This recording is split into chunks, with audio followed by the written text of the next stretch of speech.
golf kind of requires that. It's like when you get out there, you have to take in information. You have to find a target. You have to trust however you're swinging it, and you have to execute the shot you're seeing in your mind. So golf is about I will.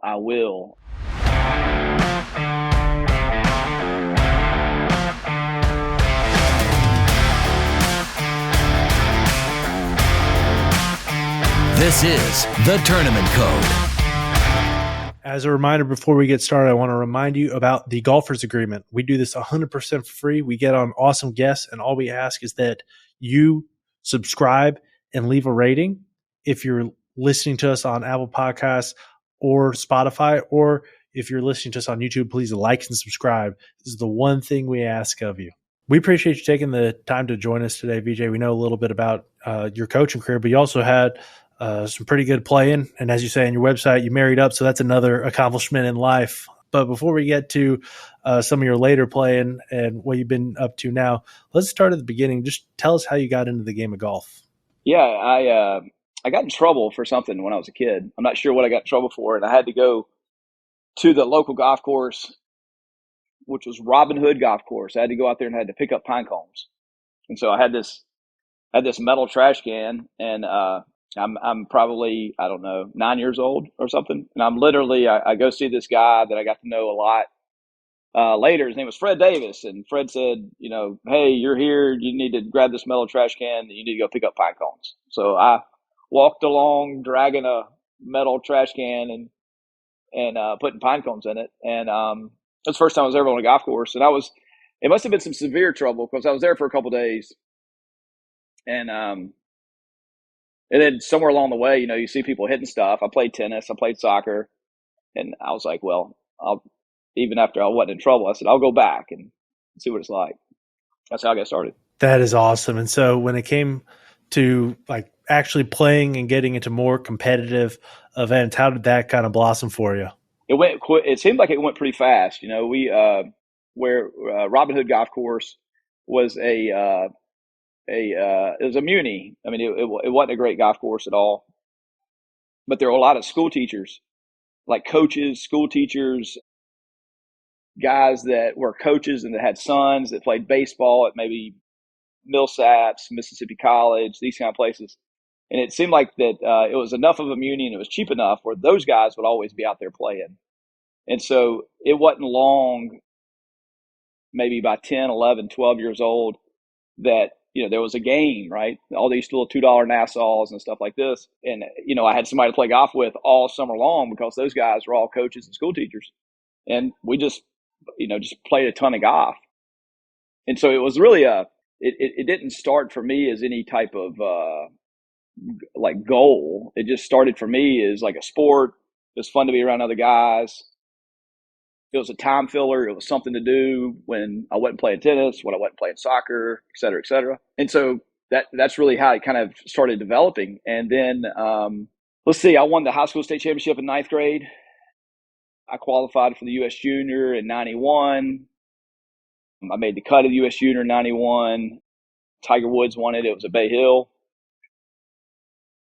And then I played some state stuff, won some stuff around the state, went down to the Biltmore. It was, what was the name of the tournament?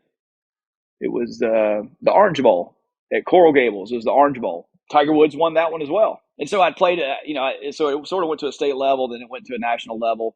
And then I started getting recruited by a few schools and ended up at Southern Miss. That is cool. Tell us kind of how what college golf was like and how that shaped your career. College golf was, it was 10 hours mandatory study hall, freshman year. And then you had qualifying all the time and you had 20 hours of practice. So, college golf was fun, but it was definitely the first time I ever had to work on my time management skills. It was a lot, it almost seemed overwhelming at times because you had 12 or 15 hours of school and you had the study hall you had to go to and so it was like 50 or 60 hours a week, and I was just kind of hanging on to myself. But as a freshman, I played in every event at Southern Miss. And then the coach redshirted me the second year because the team wasn't at Southern Miss. The team, he felt like I was going to be a better player if I redshirted. And then the team, we'd lost all our seniors. We'd lost Stuart Brown and Boyd Cooey. We'd lost all these guys. So I redshirted my second year, and then it became more of a time management situation, right? So you're out there trying to work on your game, trying to get better. You're taking a little bit more load in school, and the year after my redshirt year was really my worst year of college because I just stood on the range hitting 7-irons essentially, and I practiced my butt off, but I'd kind of lost the way I played golf. And then my last couple of years of school were good. I was the first guy at Southern Miss to make it to NCAAs as an individual, and played a lot of good golf down there. So my college sporting career was really more about learning what not to do than what to do. Back then it was back then it wasn't, we were not, I would just say, well, I say back then I wasn't very organized. Like, I didn't really understand golf instruction really didn't exist much. You got your tips from a book, right? David Ledbetter was the guy back then. So Nick Faldo was the guy. And so you just kind of, you tried and you messed around and you did all these things. And then from a time management perspective, you learn that. So college golf to me was really more about learning what not to do. And then after I experienced everything not to do, then I sort of settled in and played some good golf, used my potential. What did you kind of have to get back to in order to start playing a lot better golf? I had to play. It's what I had to do. That was where I grew up and what I grew up doing. We didn't have a driving range. We shagged your own balls, right? And so we used to use this old fairway that was on number 11. And so I grew up playing. I grew up chipping. I grew up putting. I grew up, as I alluded earlier, with those coaches, right, and those high school teachers.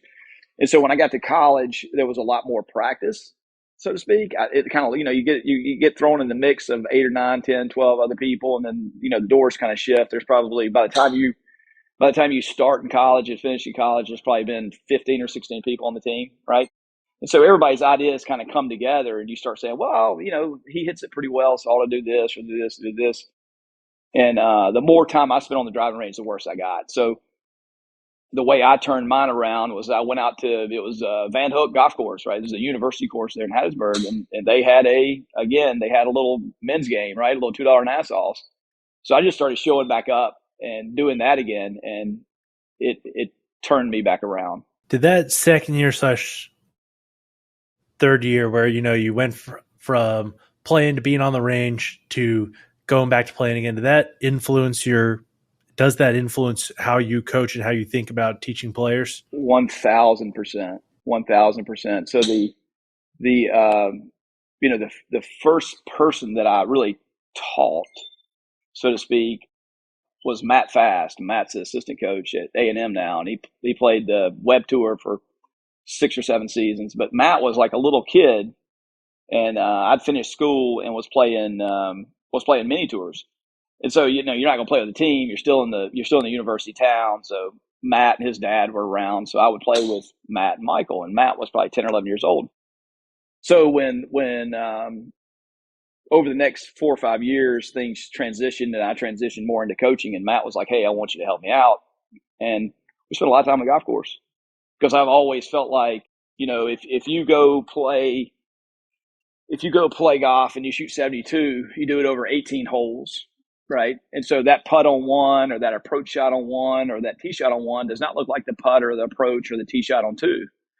And so in my mind, I've always thought that if you shoot 72 and you play 18 holes, that's about 90 transitions in your mind. So it's about 90 different transitions where you have to walk in, you have to take in some information. Where's the wind blowing? Where's the, where am I looking here? What's happening? Find a target, take in your information, find your target. Then you have to kind of see what you're trying to do, feel what you're trying to do, and then walk in and execute those. So those transitions of taking in information, finding a target, narrowing it all down, executing what you see and what you're feeling, those transitions a lot of times are lost on the driving range. Right. It's just like we don't take in any information. Yeah, a lot of times you don't have a target. So a lot of times you're really like putting all your focus and your attention on how you're moving or swinging the club. And then you can kind of get frustrated and just rake another ball over and hit it, right? And before you know it, you can kind of be practicing in this frustrated mood. Whereas when you go play golf, you can't do that. You have to constantly transition through those segments. Absolutely. That makes sense. That's something that we've seen a pattern of over time when we're talking with coaches is a lot of the great ones, so only so much can happen in the Bay as far as improving a student's game. And you want to be able to improve your student's game in the Bay, but being able to see it play out and see what's actually happening on the course is where a lot of students can grow. Talking about your coaching, tell us how you got into coaching after school. It seemed like it went pretty quick. I Monday qualified for a PGA Tour event. I was out of money, so I was playing the Hooters Tour. Do you guys remember the Hooters Tour? I was playing the Hooters Tour, and I had the sponsors were kind of like, they kind of backing their way out. Just your typical mini tour story, right? And I qualified for a PGA Tour event. I missed the cut in the PGA Tour event, and I had to make a decision. Was I going to go do public relations work at a hospital, or was I going to start teaching? And there was a doctor. His name was Win Moore, and Win bought a little camera. You remember, like the little beat cameras, and there was this little golf course in Hattiesburg, and I took a television, like one of those little old school televisions, this big, and I put it in a chair, and I had these little dry erase markers, and I had the camera set up, and I'd give lessons for like $25, $30, whatever it is, right? I was engaged at the time, and I was a good player. So being a good player, people wanted to come see you, and it was pretty quick to understand that people didn't know what they were really. People just didn't understand golf, right? And so the transition was really pretty quick. I had to make a decision. I made a decision to kind of start teaching or coaching, and then in 2000, so let's say 90, most of 99, I'm playing mini tours, and then by 2000, I'm here at Waverly, where I've been for 23 years. And they needed somebody that could teach, and they needed somebody that could play. So they just had the Women's Open here, and their staff had kind of phased out, and they needed somebody that could do those two things. And so my resume, I guess, got me in the door there. I could teach and I could play, and I've been here ever since. Yeah, you can obviously still play some golf, and when they're looking at your resume, I know that in, I think, 1997, you were ranked number 1 in Conference USA, one of the first golfers at Southern Miss, I believe, to play in the NCAA championship, and then as an assistant pro, and then moving up, you've still been able to play well. How do you balance? A lot of guys who teach say, oh, well, I can't play anymore because I spend all my time teaching. I touch a club once a year. How did you manage to be able to teach at a high level and play at a pretty high level? Well, early on, the play-in was a part of the teaching, So early on, you really people don't know who you are. So you go play with members. And the members like, hey, yeah, I'll come get a golf lesson from you. You can actually play golf. And then also playing with college players, right? College players, you'd play with them. They go, oh, you can really play. So maybe I'll listen to you more. Or like Vance Veazey was the first guy I ever taught on tour. And Vance and I met through a golf tournament that I'd played in. He was like, well, you can play. I'll kind of listen to you, right? So early on, there was this, a part of my job was to make sure that I could play golf. It was sort of my advertising, my marketing, so to speak, right? And then slowly, just like every other teacher, probably slowly over time, your players really become your advertising or your marketing. So at that point, it sort of starts shifting and changing. And then I was blessed enough to have, there's a bunch of kids I love, but I was blessed enough here to have 4 kids, 2 of them being my own, that really love the game and really want to get great at the game. So then a lot of your attention goes into them. So it's just, your game takes a back seat, but early on, I wasn't working for Chuck Cook, or I wasn't working for a name, right? So a lot of the way I created my business was playing pretty good golf, and then trying to explain to somebody how they could play really good golf. Over that kind of first half of your career, how much time was spent coaching really good players, and then how much time was spent coaching club players who just wanted to basically learn the game? When I would teach anybody that wanted a golf lesson then, right? I had some really nice breaks where I invented the putting arc. If you guys have ever heard of the putting arc, I invented the putting arc. And so I was at a PGA Tour event, and Grant Wade, I was helping Grant Wade with his putting. There was a couple other guys. I was on the putting green, and I saw a guy on the range, and his lower body was moving real funny. And I just walked down the range, and I knew Vance Veazey, but I'd walk down the range, and I said, Vance, I said, are you hitting it well? And he said, no. I said, you mind? And he goes, sure. And so I just kind of, I didn't know what I was doing, but I just kind of cleaned up his lower body where it sort of looked right. And he played real well that week. And then he played real well that week. And that's back when, we actually had newspapers, right? So he plays real well, and he says something about me in the newspaper, and then that kind of opens other doors for you to work with better and better players. But for a long time, I've been teaching for 24 years, I guess. But for a long time, I would teach anybody that wanted a golf lesson. I specialized a lot in junior golf around here, and we'll get around to that later.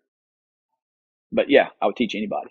That is cool. When it came to working with Vance, your name getting out there, what are some of the things that you've learned working with those higher level players? A lot of people, I think, oh, they got to mostly figure it out, or a lot of PGA Tour players have it figured out. But obviously, in a scenario like that where Vance is doing some funky stuff with his lower body, they don't necessarily have everything figured out, especially day to day or week to week. Tell us what you've kind of learned from that. I guess I'll have to kind of zoom out to answer that. But I've learned that the easiest way, talking about tour players, the quickest way, the easiest way for them to lower their scores is going to be wedges, chip and pitching, putting, bunker play. I've learned that their ceiling is greens and regulation, how many greens they hit in regulation. So, greens and reg, you get 2 for 1, right? You got to drive it well and hit it well. And then I've learned that with those elite players, their stratosphere, how far they can go, is really their state of mind, how focused they are on their task. And in working with elite players, I've seen that some are really good chip and pitching, putting, distance wedge play, bunker game, and they might not be quite as good greens and reg, but AKA not as good a ball striker, but they have a great attitude, right? They're very focused. And then seen great players that are great ball strikers. Their attitude and their state of mind is not as good as it could be, and then they don't like to work on their chip and pitch and putting wedge play. So I guess what I've learned that was different than that 9-year-old kid that was out there picking up pine cones is that I at one point in my life, I thought an elite player, an elite PGA Tour player, had a kind of everything. And then over the years, I kind of figured out it's they're just really good at some things and can be helped in other areas. I'd like to go back for a second and just say, what was the initial idea behind the putting arc, and what do you think made it have such great success? Yeah, it was. I had a bow and arrow laser on a bow and arrow laser. You can slip it to the bow, and it shoots these little dots out. And then when you let go of the arrow, wherever it is, you can help change the sighting in. But when you took it and you put it on the shaft of a putter, it fit on the shaft of a putter, and it made this little line like this, right? And so when I was at home, I'm moving the putter at my house here in West Point, and the laser was going straight back and straight through, up and down the seam of the hardwood, but the putter head was working end to end. And I was like, what's the deal here? And that was when everybody was under the influence of Dave Fells. So everything was straight back, straight through. And so that was the inspiration behind it. And I was lucky enough that I played golf with a guy that was a Cornell engineer. His son worked for NASA in Huntsville, Alabama. And so he understood how to he understood how to patent a product.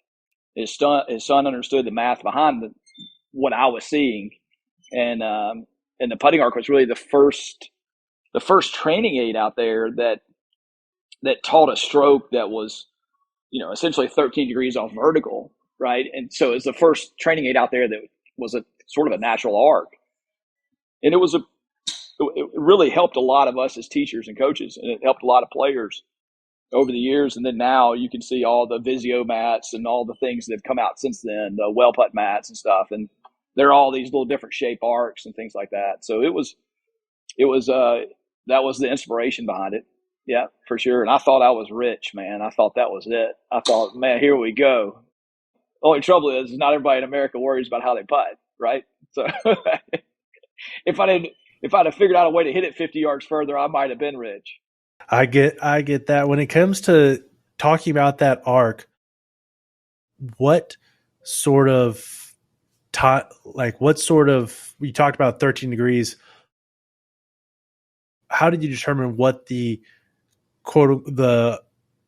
not the correct, but how did you determine what amount of arc you were going to use on the putting arc? Yeah, it was a projection of a plane from your thoracic spine, T3, down to the sweet spot of the putter. And so that's what a lot of people didn't understand. A lot of people thought it moved on the plane of the shaft of the putter, right?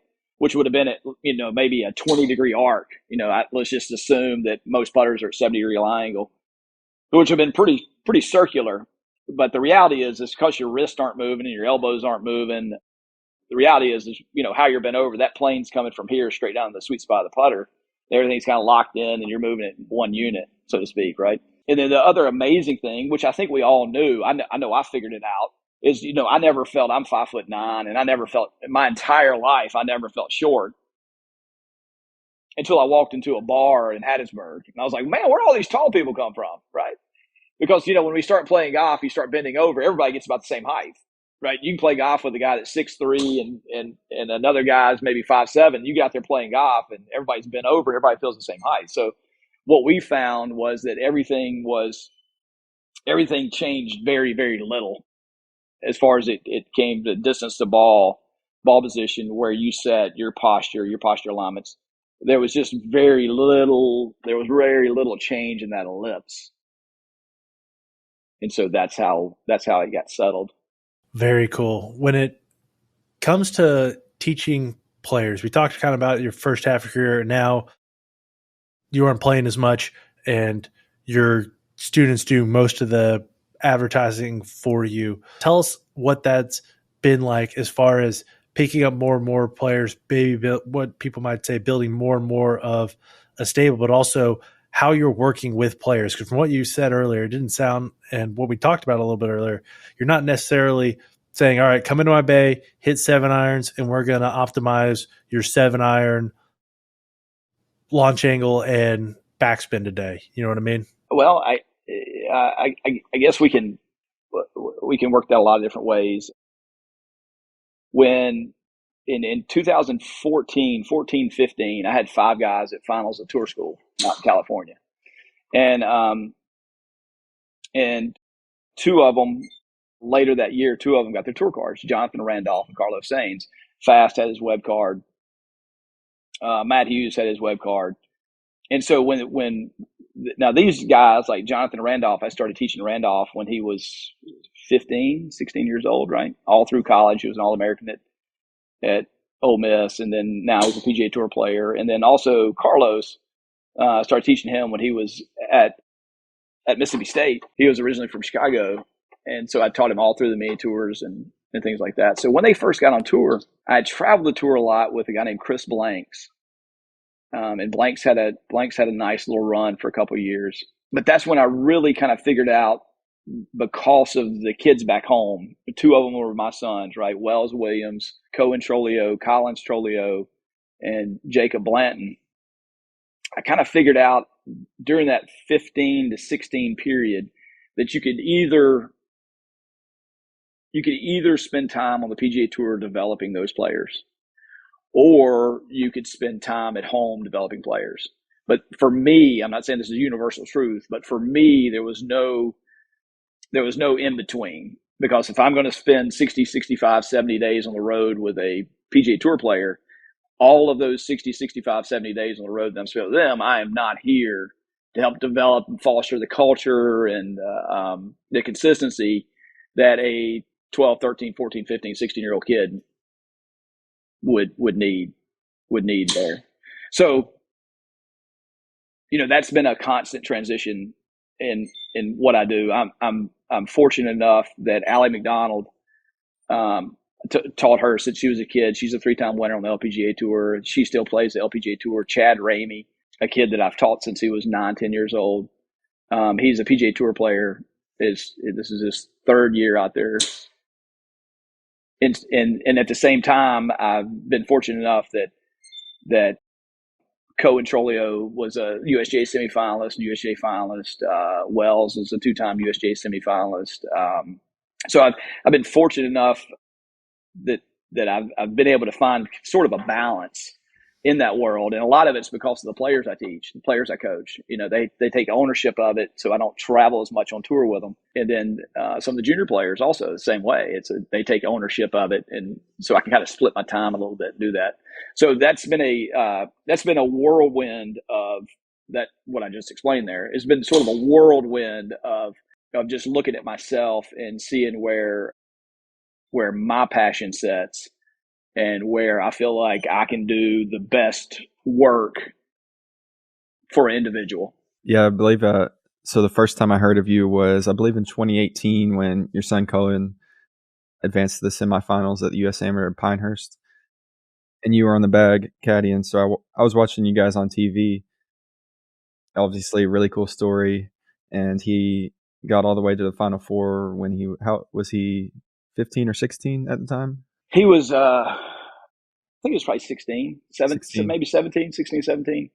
Yeah, so really cool story. But how did you get him into the game of golf, and how did you start, that coaching when he was younger? Yeah, him and his brother, I just loaded him up in the golf cart, right? Sunday afternoon, just put him in the golf cart. One would sit, I'd put Collins in the back basket, and Cohen would sit or vice versa, and we'd just go out here and play a few holes. And again, the culture with Jonathan Randolph and with Allie and with Chad and with Matt Fast and with Carlon Sains and Jamie Marshall and Chris Blanks and Jim Gallagher was kind of coached him towards the latter part of his 40s and into his 50s. And, all these kind of people around, and those little kids are like, they think it's the coolest thing in the world, right? And so that was, that's how that whole culture kind of started happening and taking place. But it was just something I did. And, I always felt like there were probably 2 really safe places for kids. The first being church and the second being a golf course. Because at a golf course, you still have to stop and you have to go up to Mr. Smith or Dr. Miles. They're going to stop you and say something to you, and you have to fix your hat and say yes, sir, and shake their hand. So I felt like golf was just it was just an extension of who the Trolios are, right? We're going to do it, even if we're not good at it. We're still going to go do it. Something that stuck out to me when I was watching that tournament, and the announcers kept talking about it. It may seem small to somebody who's not that knowledgeable about the game, but you didn't let him carry a 60 degree at the time. And that, to me, that was a sign that, he had good coaching. My coach, when I was growing up, didn't let me carry a 60 degree for a while, and I think it helped me out. Is that something that you do with all your younger players? Yeah. It's just, when it comes to pitching a golf ball, ball speed is so important to understand and learn ball speed. So elite level players, we always refer to it as like a slow ball is a happy ball, right? Because the greens are so firm, everything's so fast. So when you give a kid a pitching wedge and you're like, hey man, go practice your bunker game, go practice your pitching, go practice your chipping, they naturally begin to develop these motions that are more what I guess the 3 of us just would refer to it as more chest dominant, right? They aren't accumulating a bunch of angles and throwing stuff fast. They're figuring out how to open the face enough and kind of create this motion through the ball this way. And so, yes, to this day, like 56 is plenty. It's plenty. And then if you can vote, then get you a 58, right? Get you a 60. But before you can vote, like I'd way prefer a kid grow up with a 54 degree than a 60 degree. And I don't think that's like your coach said to you. I think it's a part of observation. I mean, the kids that grow up with 60 degrees, they learn to like set all these crazy angles and start slamming everything in there, get a lot of extra arm speed. They get all these different accumulators happening in their chest. It sits there. And it's just, it's not a way to create a slow ball, happy ball, right? It's not a great way to create a consistent ball speed around the greens. So when players get that 60 degree, when that gets put in their bag, they've already developed kind of the underlying skills to be able to take, I wouldn't say necessarily take advantage of it, but they've developed the underlying fundamentals to where they can do it. It's like, it's maybe close to shooting, being able to shoot well inside the arc before you're stepping out and shooting 3-pointers ahead of your time. Sure, absolutely. Going further than that, though, if you just go back to greens regulation, right? If you just go back to GIRs, which is going to be a ceiling for a player, right? Well, if you kind of counted how many balls finished within 20 yards of the green, like through a 72-hole event, well, a lot of these elite little juniors are, if you count the green plus 20 yards over let's just say a 54-hole event, they would hit 54 shots up there, right? So they might only hit 42 greens, but those other 13 greens, they're missing by 1 yard, 2 yards, 3 yards, 4 yards, 5 yards. So when they know that their 54 degree does not go straight up in the air, they're way less likely to short side themselves. They're much more likely to think of the pin being a destination rather than a target, right? Because if you hit it over the back of a short-sided green and you have a 54 degree, it's like you can't get it up and down, right? So just playing off your point there, I think it not only does it build good ball speed around the greens, good technical habits, good fundamental habits, if you will, but it also kind of starts leaking itself into course strategy where players leave themselves better leaves in their misses. Would you make the same recommendation? Let's say I'm an adult let's say I didn't grow up playing golf, and so I'm an adult. I got a 60 degree, I got a 56. Would you, as far as practicing for me as an adult, would you recommend the same thing for time being, or at least in practice? How would you recommend that for someone who's, let's call them a 10 handicap or something at that level, or even if I'm an adult who's pretty solid, but short game isn't my strength? Sure. If you're a 10 handicap, the quickest way for you to lower your scores is going to be an improvement in your putting, your chipping, your pitching, your wedge play, bunker game. A lot of your putting is going to be speed. And then a lot of around the greens, you've got to find a way to consistently hit a ball at a very similar speed. So I would think that if you could do that with a 60, roll with it, right? But if not, I would kind of start channeling myself back up. Most of the stuff I do around here is 56, 54, things like that, right? Learning to hit bunker shots with 8 irons, learning to hit bunker shots with 9 irons, learning to hit bunker shots with pitching wedges, these kind of things, right? Because most people, what I've noticed over the years is most people shut the face. They're much more likely to shut the face. And when you get into that 10 handicap world, a lot of them will have a 60 degree, but they'll have it closed in, right? You know what I mean? So they're actually like turning it down to less loft. So it's like, hey, let's reverse this and grab something with a little less loft, and then you start going, oh, I need to go this way with it more. What's kind of like the underlying reason that low ball speed's good with short game? It's tough to spin a golf ball, pitching it, chipping it. You'll see 5-10 yard chip shots. It's just really hard. A lot of those shots come off with less spin than a driver, right? A lot of them are out there like 12, 1,800, 2,000 RPMs. So you have to learn to either control the ball speed or control the spin. Obviously, there's some things you can do. If you take a 60 and you get it going more up and down a vertical plane and have the face more open. You can increase that spin loft, so you can increase that spin. But what I see people use all the time, we're still speaking on this 10 handicap, these kids growing up, right? What I generally see them using more often is control of a ball speed, right? Every golf ball that anybody has ever hit into a green has gone bounce, bounce, roll. Now it might go bounce, bounce, check, right? Bounce, bounce, check, and then roll a little bit, or it might go bounce, check, and then roll a little bit. But every ball, when you hit a pitch shot, it bounces again, and then it releases. None of them are coming back to us.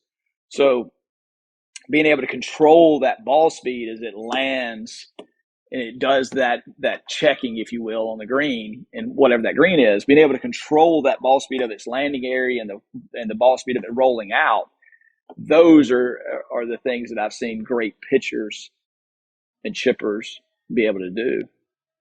So that would be the reason why that ball speed is more important in my world than controlling spin.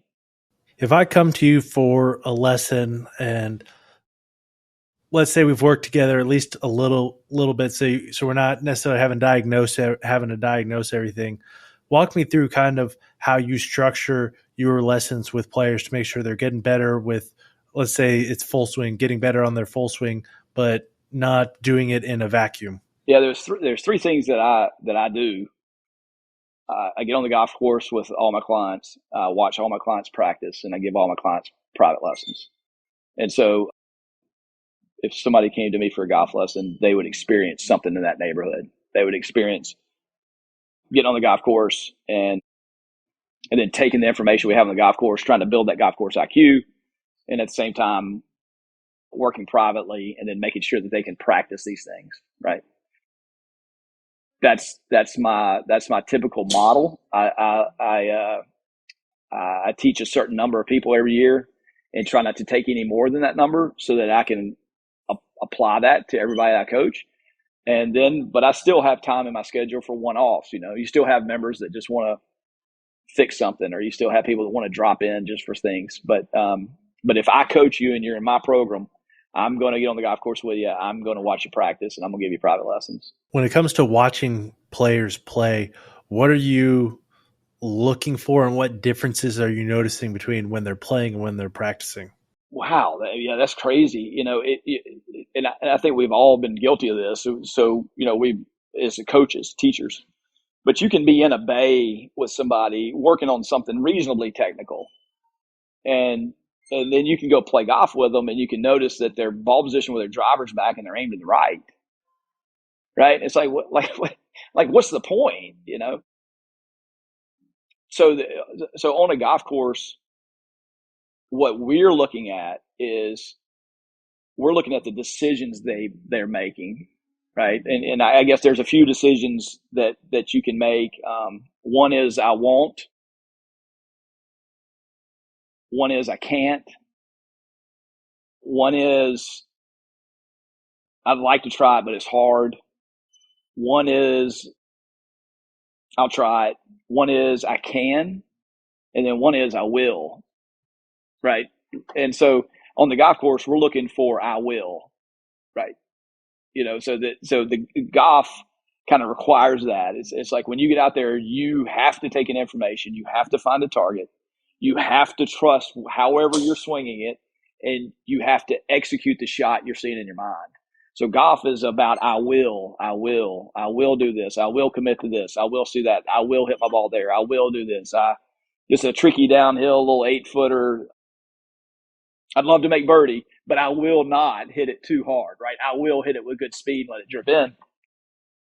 And I think it's so important for that because a lot of times in golf lessons, so to speak, a lot of people get more into, it feels funny, right? I'll try it, but that I'm not going to do that.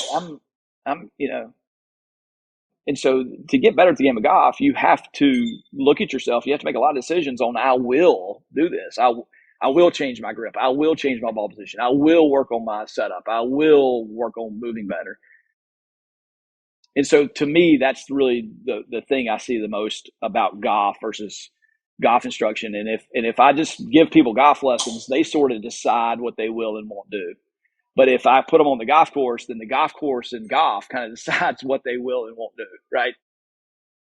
And so I think it's a much better way to develop as a player is understanding the game and the things that you have to do out there, the things that you will do, and then coming back and going, okay, well, how does this right arm or this grip or left arm or how I move, how does this apply to what is needed on the course? And when you get those synergies happening, then it can really develop. So you clearly have a very good grasp on the technical side of the game, but I think more so than most swing coaches, you have a really good grasp on the mental and psychological aspect of the game. Have you ever worked with any sports psychologists or people like that? And how have you gotten to that point? Yeah, I've been around a lot of great ones. Lanny Basham was really great. Dr. Coop, I got to spend some time with Dr. Coop, which is just like amazing. And then I've been around a lot of good players that also work with a lot of good sports psych, right? And then, you take that information, then you also take you coming from a playing background and the thing we alluded to earlier about all those different transitions that you go through as you play. And you just start to understand that your state of mind is so important. State of mind is so important. The athlete trusting me, right? That's nothing more than state of mind, right? You have all this video equipment and all these force plates and these things. So you do your best to explain to the student why they would change it, right? You have TrackMan, all this stuff going. But at the end of the day, it's a relationship, right? I mean, I don't know if I teach people. I don't know that I teach golf all the time, right? So so every person's a little different, and I have to trust them, and they have to trust me. I have to hold myself accountable that I'll do my best for them, and they have to hold themselves accountable that they'll do the best for themselves. And so, you just get into the nature of even what you guys do, or what I do, or what anybody does, and life's pretty mental. It's pretty state of mind oriented, right? And so I think it's as I referred to earlier, I think it's the stratosphere of what can be accomplished is that state of mind that you bring to work every day, so to speak, right? Bring to school every day, bring to the sport every day. 100%. And I think talking about a state of mind, that's a good point to come to our last question, which we ask every guest, and for you, it's going to be a two-parter, kind of go into state of mind. It's if you could go back to yourself as a junior golfer and tell yourself just one thing, what would that one thing be? And because you coach junior golfers, if you could tell a junior golfer just one thing, what would that one thing be? Too prone, huh? Too prone. Mm-hmm. If I could go back and tell myself one thing, it would be to stay patient. Just to stay patient. If I could tell a junior golfer one thing, I would say ownership. That was the downside. The downside of when I grew up in golf is that there were no parents on the golf course. There were no coaches, no teachers, especially in Mississippi, right? There was some in Houston. There was some in Miami. There was some in Florida. There was some in the Midwest, California. But there was no golf. There was no world-class golf instruction being done in Mississippi. So if you have no parents, no coaching, no instruction, it's just you and a golf ball and how you score and you want to be good at it, then that creates a lot of ownership. Maybe a lack of patience, but a lot of ownership. And, you fast forward now, and we here at Old Waverly, I've always tried to create a culture for these junior golfers to come into, when they come in, Tim Yelverton does short game work here. He travels the tour a lot. But he can answer just about anything. In 20 minutes, he can pretty much answer anything problem you have when it comes to putting or chipping. And then I'm over here doing my chipping and my playing and my ball striking stuff. So we can answer all these questions. But a lot of times those answers come so quick that the kids don't own it. So, I would, for these for this next generation of junior golfers, I think ownership's going to be a big part of it, right? Passion, ownership, incentives, fun, but ownership's going to be a big part of what they do because they're the ones that have to own it. So that's what I would say. VJ, be more patient. Kiddo, if you want to be great, own it, right? Own it. Excellent. Well, that is perfect. Thank you for joining us. As far as where people can find you on social media, if you got an extra room for a lesson where people can try to book that, why don't you let them know? I don't even know when I'm on Instagram, VJ Trolio. You aren't going to find too many. I have no idea what it is. And then you can just look at Old Waverly Golf Club, right? Just go in there and look at it and click on coaches, and you kind of figure out who I am. Excellent. Be sure to check out VJ on social media. And if you're trying to find us on social media, you can find us on Instagram at The Tournament Code and on Twitter at Tournament Code. Also, if you're listening to us at this point, please subscribe and leave a rating, or like and subscribe. This helps us get our message out to more people. As always, we appreciate you listening to us and look forward to diving in deeper what it takes to play elite tournament golf.